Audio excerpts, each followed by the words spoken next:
असदुद्दीन ओवैसी, अखिलेश यादव, अबू आजमी, इरफान अंसारी, इन सभी नेताओं की जुबान पर लव है लेकिन दिमाग में हेट है। आई लव वाली स्टोरी हेट स्टोरी में क्यों कन्वर्ट हो गई? क्या लव के नाम पर हिंदुस्तान के हिंदुओं को सामने खड़ा किया जा रहा है? क्या जानबूझकर एक ऐसे मैसेज को बार बार ट्रेंड कराया जा रहा है, बिलबोर्ड पर लगाया जा रहा है, पोस्टर चिपकाया जा रहा है, प्रोटेस्ट किया जा रहा है, सोशल मीडिया पर स्टेटस बदला जा रहा है? क्या इसका कनेक्शन आने वाले बंगाल के, बिहार के और आसाम के इलेक्शन से है? इस रिपोर्ट में समझिए। एक तरफ आई लव मोहम्मद कैंपेन चल रहा है, जवाब में आई लव महादेव कैंपेन शुरू हो गया है। I love Mohammad versus I love Mahadev, क्या यह सच में कोई विवाद है? क्या यह सच में कोई मसला है या ये कुछ लोगों की चाल है? क्या इसके पीछे वोट का सवाल है या फिर मकसद करना बवाल है? सच क्या है? दरअसल इस मसले की शुरुआत आई लव मोहम्मद कैंपेन से शुरू हुई, जो यूपी के कानपुर से शुरू होते हुए उत्तराखंड, महाराष्ट्र, गुजरात, कर्नाटक, तेलंगाना, मध्य प्रदेश, झारखंड और बिहार तक पहुंच गई। अब सवाल है कि इसका पहला सिरा योगी के कानपुर से क्यों जुड़ता है? दूसरा सिरा महाराष्ट्र के रजा अकादमी से क्यों जुड़ता है? तीसरा सिरा हैदराबाद के ओवैसी से क्यों जुड़ता है? चौथा सिरा उत्तराखंड के काशीपुर से क्यों जुड़ता है? पांचवा सिरा झारखंड से क्यों जुड़ता है? छठा सिरा कर्नाटक से क्यों जुड़ता है?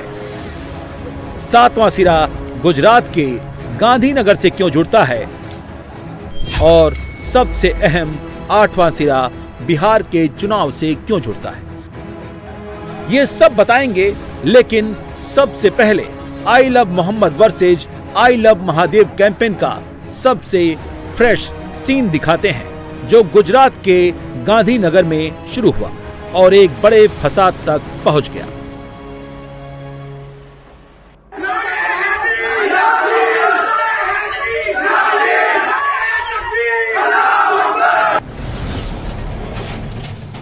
गांधीनगर में आगजनी की गई।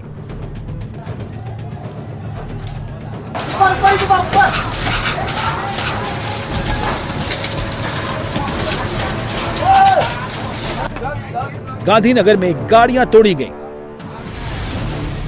10 गाड़ियां टूटी, 10 बीमल बहन की गाड़ी से। गरबा पंडाल पर गांधीनगर में पत्थर चलाए गए। गांधीनगर में पुलिस पर पत्थरबाजी की गई और पुलिस के सामने नारेबाजी भी हुई।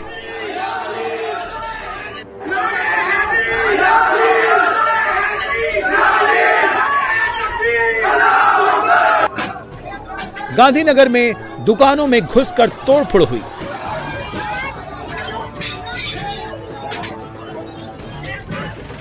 दुकानों को फूंक दिया गया।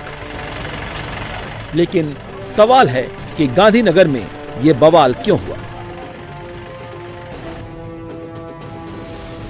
दरअसल सोशल मीडिया पर एक पोस्ट हुआ, जिसे देखकर एक कम्युनिटी के लोग भड़क गए।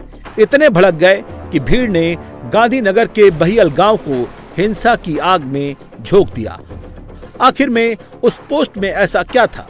बताया जा रहा है कि एक हिंदू युवक ने एक पोस्ट पर आई लव महादेव का स्टेटस लगा लिया। अपने व्हाट्सएप स्टेटस पर उसने लिखा था कि सभी को आई लव महादेव का स्टेटस लगाना चाहिए, क्योंकि आजकल मुस्लिम लोग आई लव मोहम्मद का स्टेटस लगा रहे हैं। उनका विरोध करने के लिए हमें महादेव का स्टेटस लगाना चाहिए। इसमें अभी पुलिस के द्वारा भी इन्वेस्टिगेशन किया जा रहा है, क्योंकि जो विवादित पोस्ट थी वो भी पुलिस ने देखी है।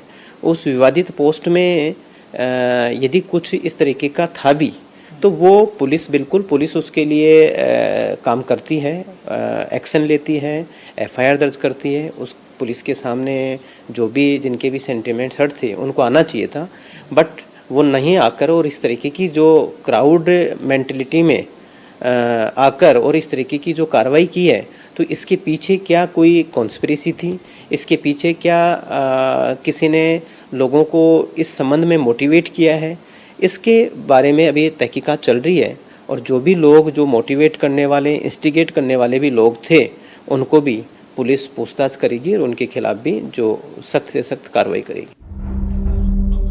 बस फिर क्या था, ये बात मुस्लिम कम्युनिटी के लोगों को नागवार गुजरी। बहियल गांव में खास समुदाय पर धावा बोल दिया गया। ये जो वबाल है ये पूरा बहियल गांव की इस गली से शुरू हुआ, जहाँ पे ये जेरोक्स की दुकान है। आप देखिए इस दुकान को किस तरह से तहस नहस कर दिया गया है। दुकान में आग लगा दी गई और ये देखिए पूरी की पूरी दुकान जो है उसको तोड़फोड़ कर दी गई। मामला ये है कि जो आई लव मोहम्मद की पोस्ट चल रही है देश भर में, उसके संदर्भ में इस दुकान का ओनर है जो लड़का, उसने आई लव महादेव की एक पोस्ट की, जिसको लेकर के गांव के जो मुस्लिम समुदाय के लोग हैं वो यहाँ आकर के इकट्ठा हो गए और उसको घेर लिया।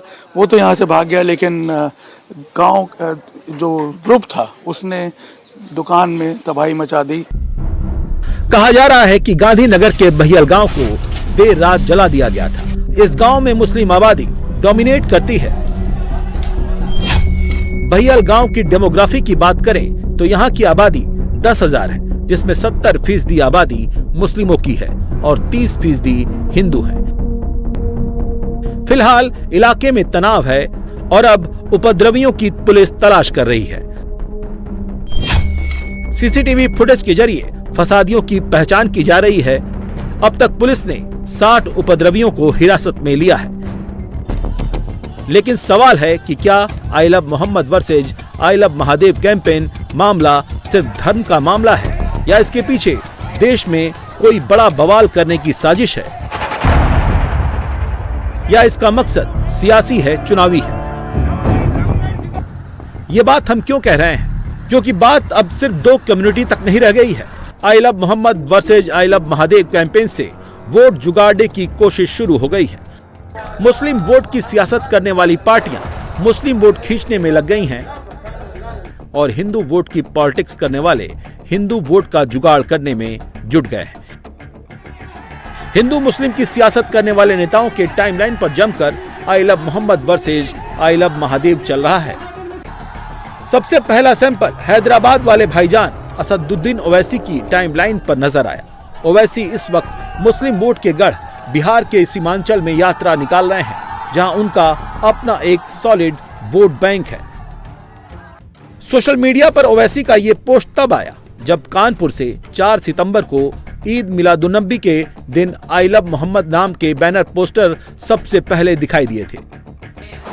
बात तब बढ़ गई जब लोकल हिंदू संगठनों ने इसे नई परंपरा बताते हुए ऑब्जेक्ट किया। मामला बिगड़ता देख पुलिस ने दखल दिया, बैनर हटा दिए गए। लेकिन बात तब ज्यादा बिगड़ गई जब 9 सितंबर को कानपुर पुलिस ने एक एफआईआर दर्ज कर दी, जिसमें कुछ मुस्लिमों के खिलाफ सांप्रदायिक सौहार्द को बिगाड़ने का केस दर्ज कर लिया गया। जैसे ही कानपुर में पोस्टर लगाने पर एफआईआर की खबर सोशल मीडिया के जरिए देश भर में फैली, मुसलमानों ने इसे धार्मिक भावना से जोड़ दिया। कहा गया, आई लव मोहम्मद लिखने से किसी को क्या खतरा है, किसी को क्या दिक्कत है। 15 सितंबर को यह मामला हाइप पर तब पहुंच गया जब ओवैसी ने एक्स पर अशरफ हुसैन नाम के एक यूजर का 14 सितंबर को लिखे एक पोस्ट को रिपोस्ट करते हुए लिखा, आई लव मोहम्मद ये जुर्म नहीं है, अगर है तो इसकी हर सजा मंजूर है। नतीजा ये हुआ कि ओवैसी की पोस्ट के साइड इफेक्ट यूपी में दिखने लगे। यूपी के उन्नाव, महाराजगंज, कौशाम्बी, लखनऊ में भी लोग प्रोटेस्ट करने लगे। महाराष्ट्र के मुंबई और नागपुर में प्रोटेस्ट हुए। उत्तराखंड के काशीपुर में प्रोटेस्ट हुआ। गुजरात के गांधीनगर में प्रोटेस्ट हुआ। सोशल मीडिया पर hashtag I love Mohammad trend होने लगा। मुस्लिम वोट की सियासत करने वाले ओवैसी जैसे नेताओं को आई लव मोहम्मद कैंपेन के जरिए मुस्लिम वोट को अपने पक्ष में करने का एक मौका मिल गया। मोदी नीतीश के खिलाफ ओवैसी महागठबंधन का हिस्सा बनने के लिए बेकरार हैं, क्योंकि उन्हें बिहार में खास तौर से सीमांचल में मुस्लिम वोट बंटने का खतरा दिख रहा है, क्योंकि तेजस्वी की तरफ से ग्रीन सिग्नल नहीं मिल रहा है। लिहाजा अब ओवैसी अकेले ही ताल ठोक रहे हैं और अब सीमांचल में AIMIM की पतंग को मजहबी हवा में उड़ाने की कोशिश में जुट गए हैं। आई लव मोहम्मद पर अब खुलकर बोल रहे हैं कि ये शुरू हुआ था कानपुर में, वहाँ के शायद एडीजीपी एडिशनल डीजीपी ने कहा कि कोई नया पोस्टर नहीं लगा सकते। तो उसके बाद हमने सोशल मीडिया पर कहा कि हम इस बात को मानते हैं कि मोहम्मद सल्लल्लाहु अलैहि वसल्लम से हम मोहब्बत करते हैं। हर मुसलमान मोहम्मद सल्लल्लाहु अलैहि वसल्लम से मोहब्बत करता है इसलिए कि उसके ईमान का हिस्सा है। अगर हम मुसलमान हैं और अगर हम अल्लाह को जानते हैं तो वो मोहम्मद सल्लल्लाहु अलैहि वसल्लम ने हमको सिखाया है कि अल्लाह है जो ज़मीन व आसमान का खालिक है, तुम इसकी इबादत करो, किसी और की मत करो। हमको उन्होंने बताया है कि तुम्हारा ईमान उस वक्त तक मुकम्मल नहीं हो सकता जब तक कि तुम मोहम्मद सल्लल्लाहु अलैहि वसल्लम को अपनी दुनिया की हर चीज़ ज़्यादा नहीं चाहोगे। ये तुम्हारे ईमान का हिस्सा है। और आर्टिकल 25 में फ्रीडम ऑफ रिलीजन है, तो संविधान में फंडामेंटल राइट है, इसको आप कैसा छीन सकेंगे किसी से। और ये क्या बात है कि नया पोस्टर कैसा लगाए, जो यूपी में क्या गलत है एकदम। यही नहीं, यूपी के अखिलेश यादव को भी मौका मिल गया। जब आई लव मोहम्मद पर सवाल पूछा गया तो पीडीए के ए को सेट करने में देर नहीं की। ये बहुत सेंसिटिव इशू है, दोनों बहुत सेंसिटिव है। हमें आपको ये देखना चाहिए इसकी जड़ में कौन है, उस विषय पे हमें कुछ नहीं बोलना। हालांकि वो बहुत खराब बात हो जाएगी, मैं नहीं बोलना चाहता हूं, लेकिन आपको सवाल इससे महत्वपूर्ण सवाल पूछना चाहिए था। आप सोचिए, पुलिस किडनैपिंग कर रही है उत्तर प्रदेश में, पुलिस के लोग किडनैपिंग कर रहे हैं, फरौती में 20 लाख रुपए मांग रहे हैं। और कानपुर की घटना आपको पता ही है, जिस समय सच्चाई से खुलासा होगा, बड़े पैमाने पे आईपीएस, बड़े पैमाने पे पुलिस के अधिकारी, बड़े पैमाने पे बीजेपी के लोग शामिल निकलेंगे, जिसमें इतने बड़े पैमाने पर घोटाले हो रहे थे कानपुर में। सोचिए, क्या आप कल्पना कर सकते हैं कि अपराधी पुलिस और बीजेपी एक हो? ये तिगड़ी, अभी तक तो हम लोग चुनाव की तिगड़ी देखते थे कि चुनाव आयोग, सरकार के अधिकारी और बीजेपी तीनों मिलकर के काम करते थे। कानपुर में एक कदम आगे अपराधी, बीजेपी और पुलिस मिलके लोगों को परेशान कर रही थी।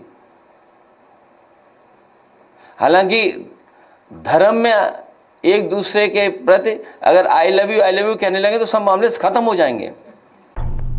दोनों मामलों को अखिलेश सेंसिटिव बता रहे हैं, क्योंकि बात सिर्फ मुस्लिम वोट की नहीं है, पीडीए के पी और डी का भी मसला है। इसीलिए बात को घुमाने में उन्होंने देर नहीं की और फेवरेट टॉपिक योगी पर आ गए।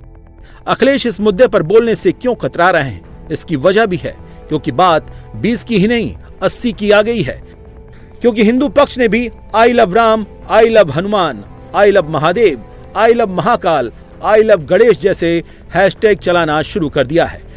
हालत यह है कि महाराष्ट्र से लेकर बनारस तक देश भर में हिंदू कम्युनिटी के लोगों ने सोशल मीडिया पर कैंपेन शुरू कर दी है और पोस्टर लगाने शुरू कर दिए हैं, जिसका एक सेंटर मुंबई भी बन गया है। यहाँ के हिंदू संगठन कह रहे हैं कि अगर मुसलमान आई लव मोहम्मद के नाम पर एकजुटता दिखा रहा है तो हम भी आई love Mahadev, I love Mahakal campaign के जरिए हिंदुओं को एक करेंगे। हमें वो किसके लिए प्रेम प्रकट कर रहे हैं, हमें इसकी कोई आपत्ति नहीं है। इसके नाम पर जो हिंसा आर्जनी और जिस प्रकार से पुलिस कर्मियों पर हाथ उठाया गया, कुछ पुलिस स्टेशनों को जलाने का प्रयास किया गया, इसके खिलाफ है। इससे पहले भी हमने देखा जब एक भाजपा के प्रवक्ता ने कोई बयान दिया था, उसके बाद सर तन से जुदा के नारे लगे और 2 निर्दोष व्यक्तियों का गला रेंद करके बर्बरतापूर्ण हत्या किया गया। तो ये जो समाज जो है जिहादी मानसिकता के युवाओं को हिंसा के लिए प्रेरित करती है, हमारा उसका विरोध है। ये तो सज्जन शक्ति में से किसी ने आई लव महाकाल का नारा दिया और उसके भी बोर्ड लगे हैं, तो ये तो इसमें यहाँ पर कोई हिंसा की कोई बात ही नहीं है। ना आई लव महाकाल के नाम पर किसी का गला काटने की बात है, ना पत्थरबाजी करने की बात है। ये कश्मीर से लेके बेरूट से लेके लंदन से लेके स्वीडन से लेके फिनलैंड, बेल्जियम, सब जगह एक ग्लोबल पैटर्न है पत्थरबाजी हिंसा, आई लव महाकाल बोल करके आप मेरे को बताइए एक भी व्यक्ति ने हिंसक प्रवृत्ति की हो, मुझे बताइए आप। मुंबई में आई लव महाकाल कैंपेन क्यों चलने लगा है? क्योंकि कानपुर में जब आई लव मोहम्मद कैंपेन के बाद पुलिस की तरफ से एक्शन हुआ तो सबसे पहले रजा अकादमी से जुड़े मौलाना यूपी पुलिस की एफआईआर का विरोध दर्ज करने सड़क पर आ गए। मुंबई की हांडी वाली मस्जिद के सामने प्रदर्शन किया गया, जिसमें मस्जिद से आई लव मोहम्मद के पोस्टर्स लहराए गए।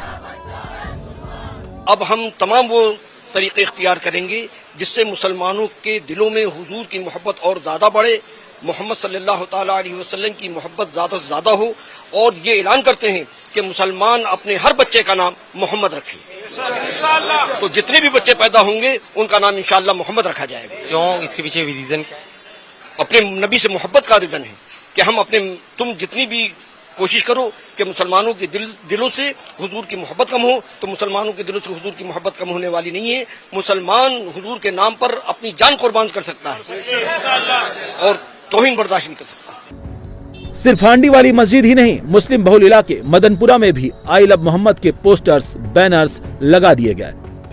नहीं, ऐसा है कि आई लव मोहम्मद जबरदस्ती नहीं लिखा गया था।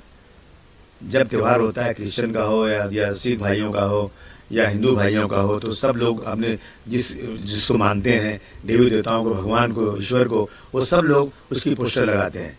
तो मुसलमानों ने जब ईद मिलादुन नबी आया तो आई लव मोहम्मद लिखा, अपने मोहब्बत का इजहार किया। और मुसलमानों को मतलब अल्लाह के बाद दुनिया में सबसे ज़्यादा अगर किसी को मानते हैं, जिनके लिए जान देने को तैयार है, वो रसूलुल्लाह सल्लल्लाहु अलैहि वसल्लम है। उनके बारे में लगाना मसला गलत है, ये सब धर्म लगाते हैं, लेकिन मुसलमानों ने लगाया तो उन पर एफआईआर हो गया। जब एफआईआर हुआ तो सारे मुसलमान ही, सारे सेकुलर लोग, कितने हिंदू भाइयों का आई लव मोहम्मद, बहुत जगह पूरी दुनिया में हलचल मच गई। तो ये शुरुआत सरकार ने किया, सरकार ने दफ्तर लगाया। तो मैं समझता हूँ कि जानबूझ करके नहीं, लेकिन ईद मिलादुन नबी पर ऐसी चीज लगाना लगाया जाता है, तो इस पे एफआईआर नहीं होना चाहिए थी। I love Mohammad campaign Uttarakhand के काशीपुर में भी हिंसक हो गया था, जो अब देश के दूसरे राज्यों तक पहुंच गया है। कर्नाटक के दावणगेरे में आई लव मोहम्मद पोस्टर लगाने को लेकर विवाद के चलते शहर के कार्ल मार्क्स नगर में तनाव के हालात बन गए। पोस्टर लगाने के मुद्दे पर दो समुदायों के बीच में बहस हो गई। हालांकि पुलिस ने मामला बढ़ता देख पहले ही कंट्रोल कर लिया। अब सवाल है कि I love Mohammad versus I love Mahadev campaign कौन चला रहा है? इसके पीछे की वजह सिर्फ धार्मिक है या कुछ और है? इस तरह के ट्रेंड चुनाव के पहले देखे जाते हैं। सवाल है कि क्या इसके पीछे की वजह सियासी ही है, ताकि चुनाव में ध्रुवीकरण हो जाए? क्योंकि जिस तरह से मुस्लिम वोट की सियासत करने वाली पार्टियों ने आई लव मोहम्मद के मुद्दे पर स्टैंड लिया है, उससे तो लगता यही है। आने वाले दिनों में बिहार, बंगाल, असम में चुनाव होने वाले हैं, जहां मुस्लिम वोट एक बड़ा फैक्टर है। अगर वो एकजुट होकर वोट करता है तो नतीजों में उलटफेर कर सकता है। दरअसल इस कैंपेन में मुस्लिम यूथ जमकर हिस्सा ले रहा है। तो सवाल है कि क्या मुस्लिम यूथ को बूथ तक ले जाने की कवायद है? सबसे नजदीक बिहार का चुनाव है। बिहार में मुस्लिम वोट कितना बड़ा फैक्टर है, वो इन आंकड़ों से समझ सकते हैं। मुस्लिम वोटर बिहार की 243 में से 85 सीटों पर असर रखता है। इन 85 सीटों पर 20% से ज्यादा मुस्लिम हैं। 15 सीटें ऐसी हैं जहां 40 से 50% मुस्लिम हैं। 40 सीटों की किस्मत मुस्लिम मतदाता सीधे तय करते हैं। सीमांचल की सभी 24 सीटों पर इनका बड़ा असर है। 2020 विधानसभा चुनाव के नतीजों को देखें तो महागठबंधन को 76% मुस्लिम वोट मिले थे, जबकि एनडीए को सिर्फ 5%। और ओवैसी की पार्टी 5 सीट मुस्लिम वोट की बदौलत ही जीत गई थी। वहीं पश्चिम बंगाल में भी मुस्लिम वोटर एक तरफा वोट करता है। ममता बनर्जी को लगातार मुख्यमंत्री बनाने में मुस्लिम वोटर बड़ी भूमिका निभाता है। और अगर आई लव मोहम्मद कैंपेन और आगे बढ़ता है तो मुस्लिम वोटर यकीनन इकट्ठा होगा, जिसका सीधा फायदा दीदी को मिलेगा। पश्चिम बंगाल में मुस्लिम वोट की ताकत क्या है, इस आंकड़ों से समझ लीजिए। बंगाल में मुस्लिमों की कुल आबादी 27% है। बंगाल की 294 सीटों में से 125 सीट पर मुस्लिम वोट का सीधा असर है। 2016 के विधानसभा चुनाव में टीएमसी को 51% मुसलमानों के वोट मिले थे, 2019 के लोकसभा चुनाव में 70%, 2021 के विधानसभा चुनाव में 75% और 2024 के लोकसभा चुनाव में 73% मुस्लिम वोट दीदी को मिले थे। मुस्लिम वोट का ये सीधा सीधा गणित है। सवाल है कि क्या आई लव मोहम्मद जैसे कैंपेन के पीछे वजह यही है जिसे सोच समझकर उठाया गया है ताकि मुस्लिम वोट इकट्ठा हो सके।